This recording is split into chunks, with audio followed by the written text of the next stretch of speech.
Hello mga ka-jobs, panibagong araw na naman. Ang ganda ng araw ngayon,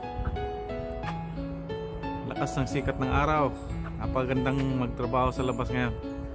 Ayun, araw ngayon ng Martes. So yun, doon pa rin tayo gagawa sa ating job site. So papagita ko na naman ulit sa inyo yung progress ng gawa natin maya. Okay.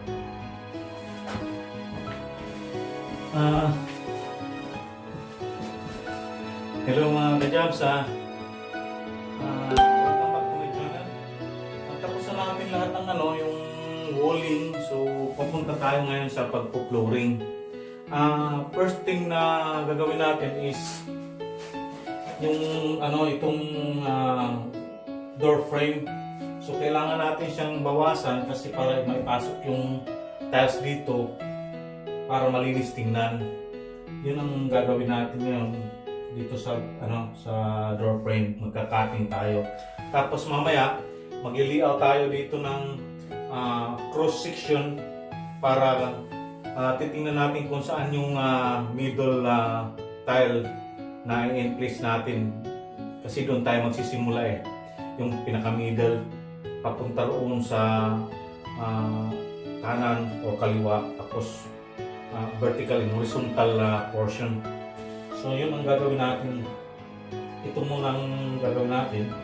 Magkakatin natin to. Tapos ang una natin gagawin is mag-ano tayo ng tiles na flooring tiles. Tapos susukatin natin, galilinyahan. Yun ang guide para yun ang kakatin natin.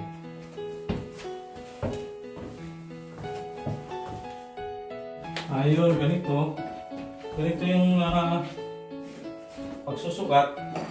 Yan, ganyan mo ng tiles, tapos kumuha ka ng marking pen or pencil. Ganyan, saka mo ipaikot papunta doon sa ng door frame. Yan, kasi yan ang kakatingin natin. Pagkatapos kung sakaling hindi siya malalim, kukuha tayo ng chisel, tapos i-chisel natin siya. Okay.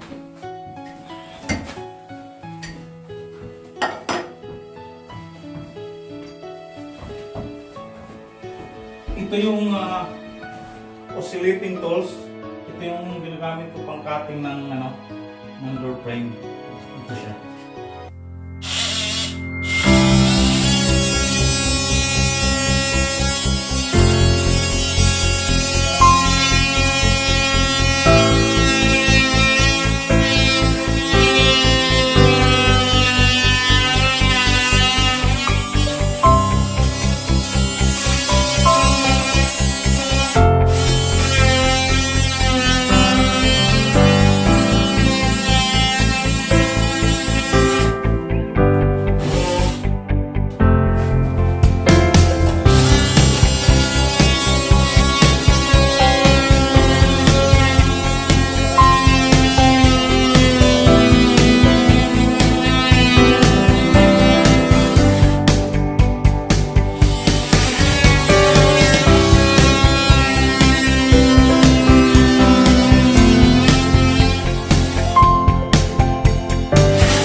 Bali, yan, nakat na natin.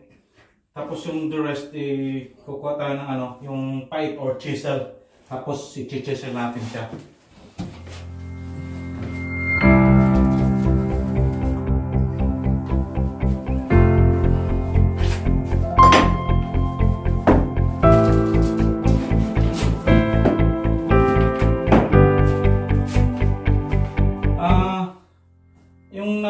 Magandang kung mayroon kayong 1/2 na chisel, yun ang mas maganda kasi tamang-tama talaga siya sa loob. Kasi kung malaki, minsan mahirap ipasok sa loob Pero pag mga ganito, mayroon kayong 1/2 na chisel, mas maganda siya.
Yan, ganyan.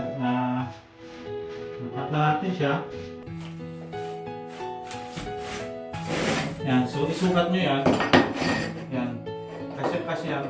Yan, ganyan. Kasi lalagyan mo ng adhesive yan. Adhesive siya. So, yan. Malinis siyang kinalalabasan ng tiles na yung pag-layout mo. Paglili mo ng tiles. Yan, ganyan. Ganun din sa kabila. Ganun din ang process parehas lang. Okay. Kasi sana mayroon tayong natutunan ulit dito.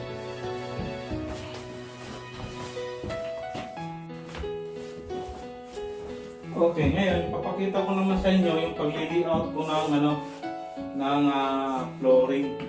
So gumagamit ako ng level dahil 180 lang naman to, 186. So 186 ang lapad at saka dito is 182.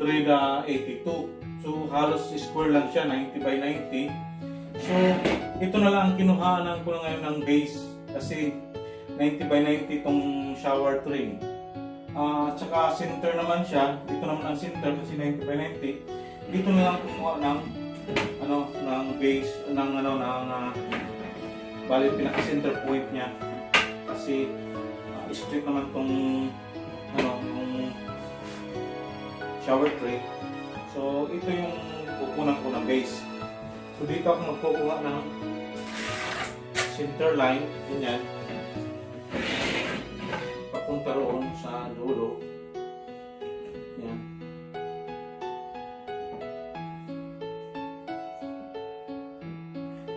Papunta roon. So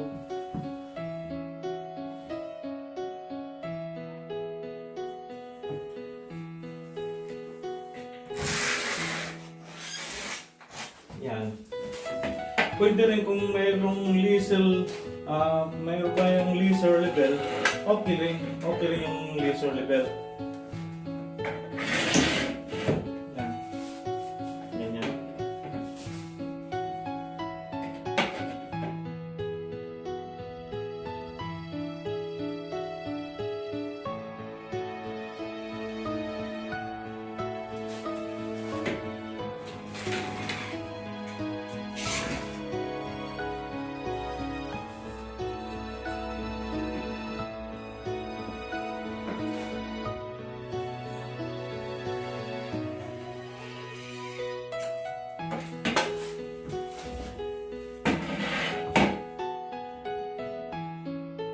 Duduglan lang natin kasi para magkaparehas yung marking. Duglan lang natin ng permanent pen para parehas siya. Yan, ganyan. Ngayon, mayroon na tayong cross section. Pwede mo nang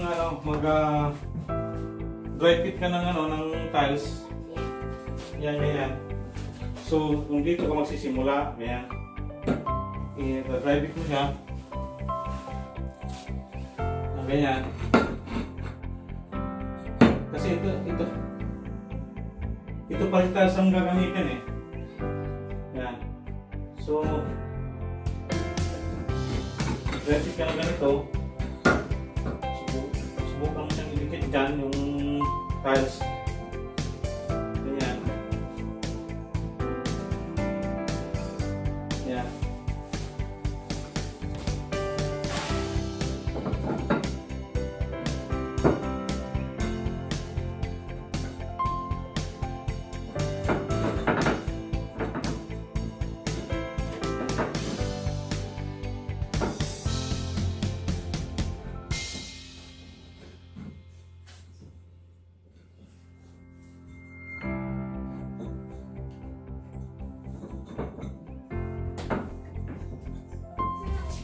Nakaganyan siya. Vertical at saka horizontal. And so on so forth. Kasi, yan ganyan. Pwede mo siyang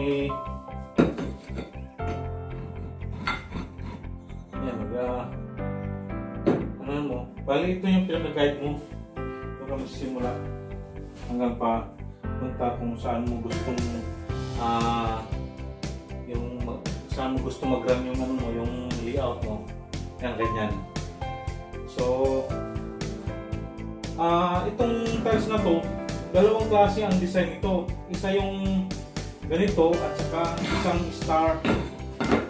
Yan.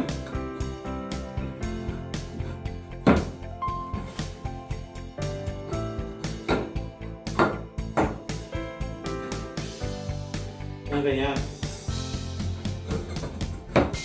Isang star na design itong tiles na to. Dalawang klase kasi to. Pero yung client, ang gusto niya, yung parang ganito pa rin, yung sa wall. Yung parang stairs, parang step siya. Yun ang gusto nila. So, yun bukas, papakita ko sa inyo yung resulta ng pagpo-flooring natin. Okay?